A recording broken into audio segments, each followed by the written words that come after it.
7 ലക്ഷം രൂപക്ക് ബോളിവുഡ് സ്മൈല് ചെയ്ത ഒരു ബോളിവുഡ് സെലിബ്രിറ്റി ഉണ്ട്. ശരിക്കും മാം പല്ല് കാണാൻ നല്ല രസമുണ്ട്, പക്ഷെ 7 ലക്ഷം രൂപയൊക്കെ കൊടുക്കണോ? ഒരു 50,000 രൂപയ്ക്കും ചെയ്യാം, അല്ലെങ്കിൽ ഒരു 7 ലക്ഷം രൂപയ്ക്കും ചെയ്യാം, 10 ലക്ഷം രൂപയ്ക്കും ചെയ്യാം. പിന്നെ നമ്മൾ എത്ര പല്ലില് ട്രീറ്റ്മെന്റ് ചെയ്യുന്നു എന്നുള്ളതും കൂടെ അനുസരിച്ചിരിക്കും നമുക്ക് വരുന്ന കോസ്റ്റ്. മാമിന്റെ ചിരി ഭയങ്കര അടിപൊളിയാണ്.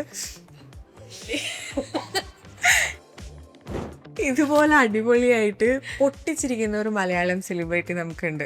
അപ്പൊ അന്നത്തെ ബേസിന്റെ പല്ല് ഒരു ഇത്തിരി പൊങ്ങിയ പല്ലുകളാണ്. ഇപ്പോഴത്തെ ബേസിന്റെ പല്ലുകളും ഒരു ഇത്തിരി പൊങ്ങിയ പല്ലുകളാണ്. പൊങ്ങിയ പല്ലുകൾ ആളുകളിൽ വരുന്നത്. നമ്മുടെ ടങ്ങും മൗത്തും ഒക്കെ അതുമായിട്ട് അഡ്ജസ്റ്റ് ചെയ്യുമ്പോൾ കുറച്ച് റിലാപ്സ് വരും. പഴയ പൊസിഷനിലേക്ക് നമ്മുടെ പല്ലുകൾ നീങ്ങാനൊരു ടെൻഡൻസി ഉണ്ടല്ലോ. അപ്പൊ ആ ഒരു ടൈം നമ്മൾ പ്രോപ്പറായിട്ട് റീറ്റെയിനർ ഇട്ടില്ല എന്നുണ്ടെങ്കിൽ പെട്ടെന്ന് പല്ലുകൾ റിലാപ്സ് ആവും. റൊണാൾഡോന്റെ പല്ല് ഭയങ്കര അടിപൊളിയാണ് കാണാനായിട്ട്. ഭയങ്കര സെറ്റാണ്, ഒരേ നിരയിൽ ഇങ്ങനെ നിൽക്കുകയാണ്. പണ്ടത്തെ ഫോട്ടോസ് ഒക്കെ കണ്ടിട്ടുണ്ടെങ്കിൽ അറിയാം, അദ്ദേഹത്തിന്റെ ആ ഫ്രണ്ടിലുള്ള കുറച്ച് പല്ലുകൾ അകത്തേക്കായിരുന്നു ഇരുന്നിട്ടുണ്ടായിരുന്നത്. ഈ ഒരു പെർഫെക്റ്റ് സ്മൈൽ ഉണ്ടാക്കിയെടുക്കുന്നത് it's not a very easy task. Ronaldo നല്ല രീതിയിൽ കഷ്ടപ്പെട്ടിട്ടുണ്ട്. കരീന കപൂറിന്റെ ഒരു പരസ്യം ഉണ്ടായിട്ടുണ്ടായിരുന്നു, എന്റെ പെർഫെക്റ്റ് സ്മൈലിന് വേണ്ടിയിട്ടാണ് ഞാനിപ്പോൾ അലൈനേഴ്സ് യൂസ് ചെയ്യുന്നത്. അലൈനേഴ്സും കമ്പിയും തമ്മിലുള്ള വ്യത്യാസം എന്ന് പറയുമ്പോൾ അലൈനേഴ്സ് കുറച്ചുകൂടെ കംഫർട്ടബിൾ ആണ്. നമ്മുടെ പല്ലുകൾ എങ്ങനെ നീങ്ങണം എന്നുള്ളത് ഒരു സ്പെഷ്യലിസ്റ്റ് അതിൽ പ്രോഗ്രാം ചെയ്ത് നമ്മളെ ടീത്തിനെ എത്ര മൂവ്മെന്റ് വേണം എന്നുള്ളത് കൊടുത്ത് ചെയ്യുന്ന ഒരു കസ്റ്റം മെയ്ഡ് അപ്ലയൻസ് ആണ്. ടോവിനോ പറയുന്നുണ്ടായിരുന്നു, ആൽപ്പല്ലല്ലേ പൊക്കോളും. കുട്ടികളുടെ പല്ലിന് സ്ട്രോങ് ആക്കാൻ വേണ്ടിയിട്ടുള്ള ഒരു 5 ഫുട്ട്. നമ്മുടെ ഡയറ്റ് ഒരു വെറൈറ്റി ഓഫ് ഡയറ്റ് ആയിരിക്കണം. ഫുഡ് നല്ലതെന്ന് പറയുന്നതിനേക്കാളും ഒഴിവാക്കേണ്ട first thing and main thing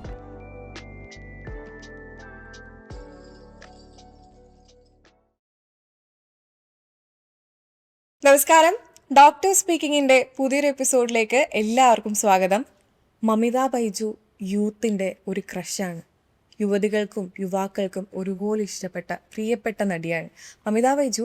ആദ്യകാലങ്ങളിൽ സിനിമയിൽ അഭിനയിക്കുമ്പോൾ പല്ലൊന്നും ശ്രദ്ധിക്കാതെ പല്ലിനിടയിൽ ഗ്യാപ്പൊക്കെ വെച്ചിട്ടാണ് അഭിനയിച്ചത്.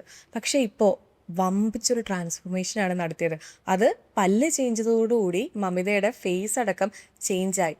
മമിത ബൈജുവിനെ പോലെ പല്ല് വേണമെന്ന് പറഞ്ഞിട്ട് പെൺകുട്ടികളും ചെറുക്കന്മാരും എല്ലാ ഡെൻ്റൽ സ്റ്റുഡിയോസും കയറി ഇറങ്ങുകയാണ്. ഇനി പല്ലിൽ കമ്പി ഇടണോ, അലൈനേഴ്സ് ഇടണോ, എന്താണ് വീനിയേഴ്സ്, ഇത്തരത്തിലുള്ള ഒരുപാട് ചോദ്യങ്ങൾ നമുക്കിടയിലുണ്ട്. ഈ ചോദ്യങ്ങൾക്കൊക്കെ ഇന്ന് കൂടുതലായി സംസാരിക്കാനുള്ളത് ഓർത്തോഡോണ്ടിസ്റ്റും അലൈനർ സ്പെഷ്യലിസ്റ്റും ഫേസ്കോ ഡെൻ്റൽ ആൻഡ് സ്കിൻ ക്ലിനിക്കിൻ്റെ കോ ഫൗണ്ടറുമായിട്ടുള്ള ഡോക്ടർ സ്നേഹ സൂസനാണ്. Welcome ma'am. Thank you so much. Ma'am aligner specialist എന്നാണ് ഈ കൊച്ചിയിൽ മൊത്തം അറിയപ്പെടുന്നത്. ഡോക്ടർ സ്നേഹ സൂസന്റെ അടുത്ത് പോയാൽ മതി, നിങ്ങൾക്ക് പല്ല് കമ്പി ഇടണ്ടെങ്കിൽ അലൈനേഴ്സ് ഇടണ്ടെങ്കിൽ സ്നേഹ സൂസന്റെ കയ്യിൽ ആ പല്ലുകൾ ഭദ്രാണെന്ന് കേട്ടിട്ടുണ്ട്. അലൈനർ സ്പെഷ്യലിസ്റ്റ് ആണ് എന്നാണ് കൊച്ചിയിലും കേരളത്തിലും മൊത്തത്തിലുള്ളൊരു ടോക്ക്. അത് മാത്രമല്ലാതെ എന്തോ പ്ലാറ്റിനമോ ഡയമണ്ടോ എന്തോ മാമിൻ്റെ കയ്യിൽ കിട്ടിയിട്ടുണ്ടെന്നും പറയുന്നത് കേട്ടു. എന്താ അത്? അത് ഇൻവിസലൈൻ എന്ന് പറയുന്ന ഒരു ബ്രാൻഡ് ഓഫ് അലൈനേഴ്സിൽ അവരുടെ എക്സ്പീരിയൻസ് കാണിക്കുന്ന ഒരു ടൈറ്റിലാണ്. പ്ലാറ്റിനം എലൈറ്റ് എന്നൊരു ടൈറ്റിൽ ഉണ്ട്. അപ്പോൾ അത് it shows the experience in that ഒരു അലൈനർ ബ്രാൻഡിൻ്റെ അലൈനേഴ്സ് പ്രൊവൈഡ് ചെയ്യുന്നതിലുള്ള എക്സ്പീരിയൻസ് ആണ് കാണിക്കുന്നത്. നമ്മൾ എല്ലാവരും ചെറിയ കുട്ടികളായിട്ടാണ് വലുതാവുന്നത്. എൻ്റെ അമ്മ എപ്പോഴും എൻ്റെ അടുത്ത് പറയും, സൂര്യ ചെറുപ്പത്തിലുള്ളപ്പോൾ പല്ല് കാണാൻ വേണ്ടി മുല്ലപ്പൂ പോലെ ഉണ്ടായിരുന്നു, ഭയങ്കര രസമായിരുന്നു കാണാൻ വേണ്ടി. പക്ഷെ ഇപ്പോൾ പല്ല് ഒരുമാതിരി ചക്ക പോലെയാണ് ഉള്ളത്. എപ്പോഴും എന്നെ കളിയായിക്കൊണ്ടിരിക്കും. അപ്പോൾ ചെറിയ പിള്ളേരുടെ പല്ല് കാണാൻ എപ്പോഴും നല്ല രസമാണ്. അതുകൊണ്ടാണ് നമ്മൾ മിൽക്ക് ടീത്ത് എന്ന് പറയുന്നുണ്ടാവും അല്ലേ. ഇപ്പം ഈ ചെറിയ പിള്ളേരുടെ പല്ലിന് വരുന്ന പ്രശ്നങ്ങളൊക്കെ ഈ മാതാപിതാക്കൾ കറക്റ്റായിട്ടൊരു റെഗുലർലി ചെക്ക് ചെയ്യാത്തതുകൊണ്ട് വരുന്നതാണോ, അവരുടെ ഒരു മടി കാരണം, അല്ല അവർ കൃത്യമായി ഒന്ന് കെയർ ചെയ്യാത്തതുകൊണ്ട് വരുന്നതാണോ ഈ ചെറിയ പിള്ളേരുടെ പല്ലിൻ്റെ പ്രശ്നങ്ങൾ? ഒരു പരിധിവരെ പറഞ്ഞത് ശരിയാണ് കേട്ടോ. നമുക്ക് കൊച്ചുകുട്ടികളുടെ പല്ല് കാണാൻ നല്ല രസമാണ്. നമുക്കൊരു 5 വയസ്സൊക്കെ വരെ പേരൻസിൻ്റെ സൂപ്പർവിഷൻ ഉണ്ടായേ തീരുള്ളൂ കുട്ടികളുടെ കേസസിൽ. കുട്ടികളാണെങ്കിൽ പല്ല് തേക്കാനായിട്ട് ഒരു 5 വയസ്സ് വരെയൊക്കെയുള്ള കുട്ടികളിൽ എത്ര നമുക്ക് പറഞ്ഞ് ചെയ്യിപ്പിക്കാൻ പറ്റും. അത് ഡെഫിനറ്റ്ലി അതൊരു പാരൻറ്റിൻ്റെ കടമയാണ്. കുട്ടിയുടെ ആദ്യത്തെ പാൽപ്പല്ല് വന്ന് തുടങ്ങുമ്പോൾ തൊട്ട് തന്നെ നമ്മളത് ക്ലീൻ ചെയ്ത് മെയിൻറ്റെയിൻ ചെയ്ത് പോകണം. അത് വലിയ വലിയ പ്രൊസീജിയേഴ്സ് ഒന്നും ചെയ്യണം എന്നില്ല. ആദ്യത്തെ പല്ലുകൾ വരുമ്പോൾ കുറച്ച് ക്ലോത്തിൽ കുറച്ച് വെള്ളം എടുത്തിട്ട് അത് തൂത്ത് കൊടുത്താലെങ്കിലും മതിയാവും. പിന്നീട് നമുക്ക് കുറച്ചുകൂടെ പല്ലുകൾ വരുന്ന സമയം തൊട്ട് തന്നെ ബ്രഷ് ചെയ്യാം, കുറച്ച് കഴിഞ്ഞ് പേസ്റ്റ് ഇൻട്രൊഡ്യൂസ് ചെയ്യാം. അങ്ങനെ പ്രോപ്പറായിട്ട് നമ്മൾ ക്ലീനിങ്ങും കാര്യങ്ങളും ചെയ്ത് തന്നെ മെയിൻറ്റെയിൻ ചെയ്ത് പോയാൽ മതി. പിന്നെ കൊച്ചു കുട്ടികളുടെ പല്ലിൽ എന്തെങ്കിലും കേടുകളോ കാര്യങ്ങളോ ഒക്കെ ഉണ്ടെങ്കിൽ അത് സമയത്തിന് അത് ഫില്ല് ചെയ്ത് കൊടുക്കുക. അതൊന്ന് നോട്ടീസ് ചെയ്യുക. പാൽപ്പല്ലുകളല്ലേ അത് പൊക്കോളൂല്ലോ പിന്നെ വരുമല്ലോ എന്നൊക്കെ വിചാരിച്ച് ഡിലേ ചെയ്യാതെ ഇരിക്കുക. അങ്ങനെ ചെയ്തിട്ടുണ്ടെങ്കിൽ നമുക്ക് പിന്നെ വരുന്ന പെർമനൻറ്റ് ടീത്തിന് അതിനൊരു ഇഷ്യൂ ഉണ്ടാവാൻ ചാൻസസ് ഉണ്ട്. ടോവിനോ തോമസും ബേസിലും കൂടി ഉണ്ടായിരുന്ന ഒരു ഇൻ്റർവ്യൂ ഉണ്ടായിരുന്നു. ആ ഒരു ഇൻ്റർവ്യൂവിൽ ടോവിനോ പറയുന്നുണ്ടായിരുന്നു, ആൽപ്പല്ലല്ലേ പൊക്കോളും, അധികം കെയർ ചെയ്യേണ്ട ആവശ്യമൊന്നുമില്ല പിള്ളേരുടെ പല്ലെന്നൊക്കെ. ഇപ്പോൾ പണ്ട് കാലത്ത് പിള്ളേർ ചെറുപ്പത്തിൽ പുറത്തൊക്കെ പോയി കളിച്ച് അവർക്ക് കുറേ വിറ്റമിൻ ഡി ഒക്കെ കിട്ടും. നമ്മൾ പറയില്ലേ വെയിൽ കൊണ്ടാലാണ് വിറ്റമിൻ ഡി കിട്ടുക എന്നൊക്കെ. പിള്ളേർ പുറത്ത് കളിക്കുന്നത് കൂടുതലായിരുന്നു. ഇപ്പോൾ ഒരു ഫ്ലാറ്റിൻ്റെ ഉള്ളിൽ അടച്ചിട്ട രീതിയിലാണ് നമുക്ക് കൂടുതൽ കുട്ടികളെയും കാണാൻ പറ്റുന്നത്. കുട്ടികളുടെ ഫുഡായാലും ഫുഡ് ഹാബിറ്റ്സ് ഒക്കെ മാറി. അപ്പോൾ കുട്ടികളുടെ പല്ലിന് സ്ട്രോങ് ആക്കാൻ വേണ്ടിയിട്ടുള്ള ഒരു 5 ഫുഡ് ഏതാണെന്ന് ചോദിച്ചാൽ എന്താ പറയാൻ പറ്റുക? ഏതാണെന്ന് ഫുഡ് നല്ലതെന്ന് പറയുന്നതിനേക്കാളും ഒഴിവാക്കേണ്ട first thing and main thing നമ്മളുടെ sugar, candies, chocolate, sticky food, juice, sugar content ഉള്ളതും പല്ലിൽ ഒട്ടിപ്പിടിക്കുന്നതായിട്ടുള്ള എല്ലാം നമുക്ക് ലിമിറ്റ് ചെയ്യണം. കുട്ടികളെന്ന് വെച്ചിട്ടുണ്ടെങ്കിൽ ചോക്ലേറ്റ് ആണ് മൊത്തം. അതെ. അപ്പോൾ നമുക്ക് ഒഴിവാക്കാൻ പറ്റിയില്ലെങ്കിലും അത് ഫ്രീക്വൻറ്റ് സ്നാക്കിംഗ് ആക്കി വെക്കരുത്. പിന്നെ പല്ലിന് ഏറ്റവും നല്ലത് നമ്മൾ ഒരുപാട് ചൂവബിൾ ആയിട്ടുള്ള, അതായത് നമുക്ക് സോഫ്റ്റ് ഡയറ്റ് മാത്രം കുട്ടികളിൽ കൊടുത്തതുകൊണ്ട് പ്രത്യേകിച്ച് കാര്യങ്ങളില്ല. കുട്ടികൾ ചൂ ചെയ്യാൻ പഠിക്കണം. കുറച്ച് കുറച്ച് ഹാർഡ് ഫുഡ്സൊക്കെ നമ്മൾ ഒരുപാട് പ്രോസസ്ഡ് മാത്രം ആക്കാതെ ഹാർഡ് ഫുഡ്സും കൂടെ കൊടുത്ത് നമ്മുടെ ഡയറ്റ് ഒരു വെറൈറ്റി ഓഫ് ഡയറ്റ് ആയിരിക്കണം. അപ്പോൾ അതിൽ ഒരുപാട് കാര്യങ്ങൾ ഇൻക്ലൂഡ് ആവണം. അതിന് കുട്ടികൾക്ക് ആവശ്യമുള്ള കാൽഷ്യം, ഫോസ്ഫറസ് ഇതൊക്കെ ഇൻക്ലൂഡ് ആവണം. പിന്നെ കൊച്ചുകുട്ടികളുടെ പല്ലുകൾ കുറേയൊക്കെ നമ്മളുടെ അമ്മമാർ നമ്മൾ ഗർഭം ധരിക്കുന്ന സമയത്ത് തന്നെ നമ്മളുടെ ഉണ്ടാവുന്ന ഇതിൽ തന്നെയാണ് ടൂത്ത് ബഡ് ഫോർമേഷനും കാര്യങ്ങളൊക്കെ നടക്കുന്നത്.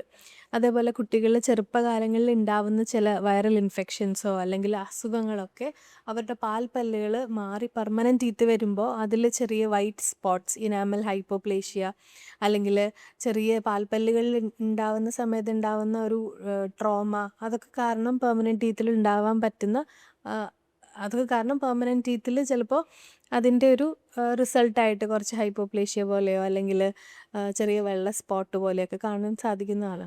ഓക്കെ. ഇപ്പോൾ വെക്കേഷൻ കഴിഞ്ഞിരിക്കുന്ന സമയത്താണ്. ഈ വെക്കേഷൻ്റെ സമയത്ത് ഒരുപാട് പിള്ളേർ പല്ല് കമ്പി ഇട്ടിട്ടുണ്ട്. കാരണം 2 മാസം ഗ്യാപ്പാണല്ലോ. അപ്പോൾ പിള്ളേരെ മര്യാദക്ക് വീട്ടുകാർക്ക് നോക്കുകയും ചെയ്യാം.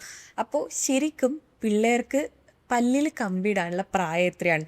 ഞാൻ ചെറുപ്പത്തിലുള്ള സമയത്ത് 15 വയസ്സാവണമെന്ന് ഡോക്ടർ പറഞ്ഞിട്ടുണ്ടായിരുന്നു. പക്ഷേ ഇപ്പോൾ പിള്ളേർക്ക് പല്ല് കമ്പിയിടാൻ പറ്റിയ ഒരു ഐഡിയൽ ഏജ് എത്രയാണ്? കുട്ടികൾക്ക് പല്ലിൽ കമ്പി ഇടാൻ പറ്റുന്നത്, അതായത് ബ്രേസസ് ട്രീറ്റ്മെൻറ്റ് പ്രോപ്പറായിട്ട് സ്റ്റാർട്ട് ചെയ്യുന്നത് പെർമനൻറ്റ് ടീത്തും വന്നതിന് ശേഷമായിരിക്കും. ഓക്കെ. പക്ഷേ അതൊരു 12-13 വയസ്സാണ്. അതിന് മുന്നേ തന്നെ നമുക്ക് കുട്ടികളിൽ എല്ലിൻ്റെ കറക്ഷൻസ്, എല്ലാ മാലക്ലൂഷൻസ്, അതായത് പല്ലിൻ്റെ പ്രശ്നങ്ങളും പല്ല് കാരണം കൊണ്ടാവണം എന്നില്ല, താടിയെല്ലിൻ്റെ ഒരു ഡെഫിഷ്യൻസിയോ ഓവർ ഗ്രോത്തോ ഒക്കെ കാരണം കൊണ്ടും വരാം. അപ്പോൾ അത് കറക്റ്റായിട്ട് ഡയഗ്നോസ് ചെയ്യണമെങ്കിൽ ഒരു 6 അല്ലെങ്കിൽ 7 വയസ്സുള്ളപ്പോൾ ഒരു ഓർത്തോഡോണ്ടിസ്റ്റിനെ കൺസൾട്ട് ചെയ്യേണ്ടത് മസ്റ്റാണ്. അപ്പോൾ നമുക്ക് ആ ഒരു സമയത്ത് പല്ലിൽ കമ്പി ഇടാനായിട്ടോ അല്ലെങ്കിൽ എന്തെങ്കിലും ജോ കറക്ഷൻസ് വേണമെങ്കിലോ ആർച്ച് എക്സ്പാൻഡ് ചെയ്യണമെങ്കിലോ ഒക്കെ അതൊരു ഐഡിയൽ ടൈമാണ്. പിന്നെ ഏറ്റവും ബെസ്റ്റ് ടൈം ഇതുപോലെ കറക്ഷൻസ് ചെയ്യേണ്ടത് ഏതാണെന്ന് ചോദിച്ചിട്ടുണ്ടെങ്കിൽ അത് ഡെഫിനറ്റ്ലി നമുക്ക് ഒരു 14 വയസ്സിന് മുന്നെയാണ്. ഒരു 14 വയസ്സെന്ന് പറയേണ്ട ഒരു 12 വയസ്സിന് മുന്നേ തന്നെ നമുക്കൊരു സ്കെലിറ്റൽ കറക്ഷൻസ് ചെയ്യാൻ പറ്റുന്ന ഏറ്റവും ബെസ്റ്റ് ടൈം. നമ്മളെ ഏജിലുള്ള ആരും അങ്ങനെ ഒന്നും ചെയ്തിട്ടുണ്ടാവില്ല. 15-ന് ശേഷമായിരിക്കും ഡെന്റൽ ക്ലിനിക്സിൽ പോയി കമ്പി ഇട്ടിട്ടുള്ളത്. അതെ, അത് വലിയൊരു മിസ്റ്റേക്കാണ് പേരൻസ് ചെയ്യുന്നത്. പല്ലിൻ്റെ കറക്ഷൻസ് നമുക്കത് കഴിഞ്ഞ് ചെയ്യാം. പക്ഷേ എല്ലുകളുടെ കറക്ഷൻസ് കൂടെ ചെയ്ത് കഴിഞ്ഞാൽ ചിലപ്പോൾ ഭയങ്കര ഭംഗിയിൽ വരേണ്ട ഫേസും ഫേസ് ഷേപ്പും കാര്യങ്ങളും ജോ ലൈനൊക്കെ പ്രോപ്പറായിട്ട് ഡിഫൈൻ ചെയ്ത് കൊണ്ടുവരാൻ പറ്റും. കുട്ടികളിലുണ്ടല്ലോ, എല്ലെന്ന് പറയുന്നത് കുറച്ചുകൂടെ നമുക്ക് മോഡിഫൈ ചെയ്യാൻ പറ്റുന്ന കാര്യങ്ങളാണ്. കുറച്ചുകൂടെ വളർന്നു കഴിയുമ്പോൾ എല്ലുകൾ കുറേ കൂടെ ഡെൻസ് ആവും. അപ്പോൾ നമുക്കതിൽ വലിയ മാറ്റങ്ങൾ വരുത്താൻ പറ്റത്തില്ല. കുട്ടികൾ വളരുന്നതിൻ്റെ അനുസരിച്ച് നമുക്ക് മോൾഡ് ചെയ്തെടുക്കാൻ പറ്റും. അവരുടെ ഫേസിൻ്റെ ഷേപ്പും അവരുടെ ജോ ലൈൻ എങ്ങനെ ഇരിക്കണം, അതൊക്കെ വളരെ ഈസി ആയിട്ട് നമുക്ക് ചെയ്തെടുക്കാൻ പറ്റുന്ന കാര്യങ്ങളാണ്. 7 ലക്ഷം രൂപക്ക് ബോളിവുഡ് സ്മൈല് ചെയ്ത ഒരു ബോളിവുഡ് സെലിബ്രിറ്റി ഉണ്ട്. ഒരു പല്ല് വെളുപ്പിക്കാൻ വേണ്ടി 7 ലക്ഷം രൂപയെന്നാണ് നമ്മളിങ്ങനെ അതിശയിച്ച് നോക്കിയിരുന്നത്. റീസെൻ്റ് ആയിട്ട് കണ്ട ഒരു ഇൻ്റർവ്യൂ ആണ്. ബോളിവുഡ് ആക്ട്രസ് രാഖി സവാന്ത്.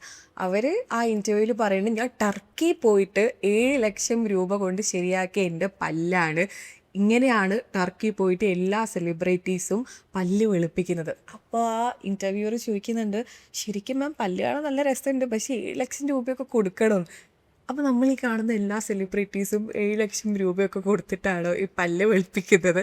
അല്ല ശരിക്കും ഈ പല്ല് വെളുപ്പിക്കുന്നതിൻ്റെ പ്രൊസീജിയർ എന്താണ്? ഈ സെലിബ്രിറ്റി സ്മൈലിൻ്റെ രഹസ്യം. സെലിബ്രിറ്റി സ്മൈൽ എന്ന് പറയുമ്പോൾ നമുക്കൊരു പെർഫെക്റ്റ് സ്മൈൽ അച്ചീവ് ചെയ്യാൻ എന്തൊക്കെ കാര്യങ്ങളാണ്, അത് കോസ്റ്റ്ലി ആണോ എന്നുള്ളതാണല്ലോ മെയിൻ ഒരു നമ്മുടെ ഉദ്ദേശം ഇപ്പോൾ ചോദിച്ചത്. നമുക്ക് എന്താ വെച്ചാൽ ഇതൊക്കെ നമുക്ക് വേണമെങ്കിൽ ഒരു 50,000 രൂപയ്ക്കും ചെയ്യാം, അല്ലെങ്കിൽ ഒരു 7 ലക്ഷം രൂപയ്ക്കും ചെയ്യാം, 10 ലക്ഷം രൂപയ്ക്കും ചെയ്യാം. ഈ പറഞ്ഞ പ്രൊസീജിയേഴ്സ് നമുക്ക് പല്ലിൻ്റെ ഭംഗി കൂട്ടുന്നത് നമുക്കൊരു 500 രൂപയോ 1000 രൂപയോ തൊട്ട് തുടങ്ങിയിട്ട് അത് നമുക്കൊരു 7 ലക്ഷം 10 ലക്ഷം രൂപ വരെ റേഞ്ചുള്ള ടൈപ്പ് ഓഫ് പ്രൊസീജിയേഴ്സ് ഉണ്ട്. അത് ഭയങ്കര വാസ്റ്റായിട്ടുള്ളൊരു കാര്യമാണ്. അപ്പോൾ അതിൽ പല്ല് വെളുപ്പിക്കുക എന്ന് പറയുന്നത് നമുക്കൊരു സിമ്പിൾ ബ്ലീച്ചിങ് ടെക്നിക്ക് മതിയായിരിക്കാം ചിലപ്പോൾ. അല്ലെങ്കിൽ ചില കേസസിൽ നമുക്ക് പല്ലിൻ്റെ നിറം കുറവാണ്, അല്ലെങ്കിൽ സൈസ് ഇഷ്ടപ്പെട്ടില്ല, അങ്ങനെ ഉണ്ടെങ്കിൽ നമുക്ക് വെനീറിങ് ചെയ്യാൻ പറ്റും. അങ്ങനെയാണെങ്കിൽ ഒരു വെനീറിൻ്റെ ഒരു കോസ്റ്റ് വെച്ച് നോക്കുകയാണെന്നുണ്ടെങ്കിൽ നമുക്ക് കുറച്ചുകൂടെ കോസ്റ്റ് വരുന്നതായിരിക്കാം. ഇനിയിപ്പോൾ നമുക്ക് പല്ലിൻ്റെ പൊന്തിയിട്ടാണ്, പല്ല് താഴ്ത്തണം, അങ്ങനെയൊക്കെയുള്ള പ്രൊസീജിയേഴ്സാണ് ചെയ്യുന്നതെങ്കിൽ കമ്പിയിട്ടിട്ടോ അലൈനേഴ്സ് യൂസ് ചെയ്തിട്ടൊക്കെയും ചെയ്യാൻ പറ്റും. അതേപോലെ തന്നെ നമുക്ക് ക്രൗൺസ്, ടീത്തിൽ ക്യാപ്പ് ഇടുക എന്ന് പറയില്ലേ, അതേപോലെ. പിന്നെ നമ്മൾ എത്ര പല്ലിൽ ട്രീറ്റ്മെൻറ്റ് ചെയ്യുന്നു എന്നുള്ളതും കൂടെ അനുസരിച്ചിരിക്കും നമുക്ക് വരുന്ന കോസ്റ്റ്. അപ്പോൾ ഡെൻറ്റിസ്ട്രിയിൽ ഒരു 7 ലക്ഷം രൂപ ആവും എന്ന് വിചാരിച്ച് നമ്മൾ ഒരിക്കലും പേടിച്ചിട്ട് ട്രീറ്റ്മെൻറ്റ് ചെയ്യാൻ ആഗ്രഹം ഉണ്ടെങ്കിൽ പോവാതെ ഇരിക്കരുത്. നമുക്ക് അഫോർഡബിൾ ആയിട്ടുള്ള ഓപ്ഷൻസ് ഡെഫിനറ്റ്ലി അവിടെ കാണും. നമ്മുടെ ഡെൻറ്റിസ്റ്റിനോടൊന്ന് ഓപ്പണായിട്ട് കമ്മ്യൂണിക്കേറ്റ് ചെയ്താൽ മതി, നമ്മൾക്ക് ഏതാണ് ബഡ്ജറ്റ്, ആ ഒരു ബഡ്ജറ്റിൽ നമുക്ക് ഏറ്റവും ബെസ്റ്റായിട്ട് എന്താണ് ചെയ്യാൻ പറ്റുന്നതെന്നുണ്ടെങ്കിൽ ഡെഫിനറ്റ്ലി നമുക്കൊരു സൊല്യൂഷൻ അതിലുണ്ടാവും. ഇപ്പോൾ ഒരു വേൾഡ് കപ്പിൻ്റെ സമയമാണ്. മാം ആരുടെ ഫാനാണ്? അങ്ങനെയില്ല, ഞാൻ എല്ലാവരുടെയും ഫാനാണ്. അപ്പോൾ നമ്മളുടെ ഇടയിൽ ഗ്രൂപ്പ് ഉണ്ടാവല്ലോ, മെസ്സി ഫാൻ, റൊണാൾഡോ ഫാൻ എന്നൊക്കെ. ഇപ്പോൾ റൊണാൾഡോ എൻ്റെ മുന്നിലിരിക്കുന്ന ഒരു പല്ലിൻ്റെ സ്പെഷ്യലിസ്റ്റും കൂടി ആയതുകൊണ്ട് ഞാൻ ചോദിക്കുകയാണ്, റൊണാൾഡോൻ്റെ പല്ല് ഭയങ്കര അടിപൊളിയാണ് കാണാൻ വേണ്ടി, ഭയങ്കര സെറ്റാണ്, ഒരേ നിരയിൽ ഇങ്ങനെ നിൽക്കുകയാണ്. പക്ഷെ പണ്ട് റൊണാൾഡോൻ്റെ പല്ല് ഇത്ര സെറ്റായിരുന്നില്ല. എന്താണ് ക്രിസ്ത്യാനോ റൊണാൾഡോ പല്ലിൽ ചെയ്തത്? പണ്ടത്തെ ഫോട്ടോസൊക്കെ കണ്ടിട്ടുണ്ടെങ്കിൽ അറിയാം, അദ്ദേഹത്തിൻ്റെ ആ ഫ്രണ്ടിലുള്ള കുറച്ച് പല്ലുകൾ അകത്തേക്കായിരുന്നു ഇരുന്നിട്ടുണ്ടായിരുന്നത്. ആ പല്ലുകൾ പിന്നീട് അദ്ദേഹം ട്രീറ്റ്മെൻറ്റ് ചെയ്ത് നേരെ ആക്കി ചെയ്തേക്കുന്നതാണ്. അതിൽ ഒരു പക്ഷേ വെനീറിങ് ആയിരിക്കാം ചെയ്തേക്കുന്നത്, അല്ലെങ്കിൽ ക്രൗൺസ് ആയിരിക്കാം ചെയ്തേക്കുന്നത്. പല്ലിൽ കമ്പിയിട്ടിട്ട് നേരെ ആക്കിയിട്ട് കഴിഞ്ഞതിന് ശേഷമാണ് ഈ ഒരു പ്രൊസീജിയേഴ്സിലേക്ക് അദ്ദേഹം പോയേക്കുന്നത്. അപ്പോൾ അതിൽ സ്മൈൽ കറക്ഷൻ ആണ് ചെയ്തിട്ടുണ്ടാവുന്നത്. ഈ ഒരു പെർഫെക്റ്റ് സ്മൈൽ ഉണ്ടാക്കിയെടുക്കുന്നത് it's not a very easy task. അദ്ദേഹത്തിൻ്റെ പഴയ ഫോട്ടോസ് വെച്ച് നോക്കിയാൽ ഒരു ഗ്രാജുവൽ ചേഞ്ച് ആയിരുന്നു അതൊക്കെ. അപ്പോൾ അത് വെനീഴ്സ് കുഡ് ഹാവ് ബീൻ വെനീഴ്സ്, ക്രൗൺസ് ഒക്കെ ആയിട്ടാണ്. റൊണാൾഡോ നല്ല രീതിയിൽ കഷ്ടപ്പെട്ടിട്ടുണ്ട്. ഉണ്ടാവും. മാമിൻ്റെ ചിരി ഭയങ്കര അടിപൊളിയാണ്. ഇതുപോലെ അടിപൊളിയായിട്ട് പൊട്ടിച്ചിരിക്കുന്ന ഒരു മലയാളം സെലിബ്രിറ്റി നമുക്കുണ്ട്. ആരാണ്? ഒരുപാട് പേരില്ലേ, എന്നാലും ഒരാളാരാണ്? ബേസിലാണോ? ബേസിൽ ജോസഫ്. ബേസിൽ ജോസഫിൻ്റെ ചെറുപ്പത്തിൽ ഒരു വീഡിയോ ഭയങ്കര വൈറലായിട്ടുണ്ടായിരുന്നു, അശ്വമേധത്തിലിരുന്ന് ഉത്തരം പറയുന്നത് GS പ്രദീപ് സാറുമായിട്ട്.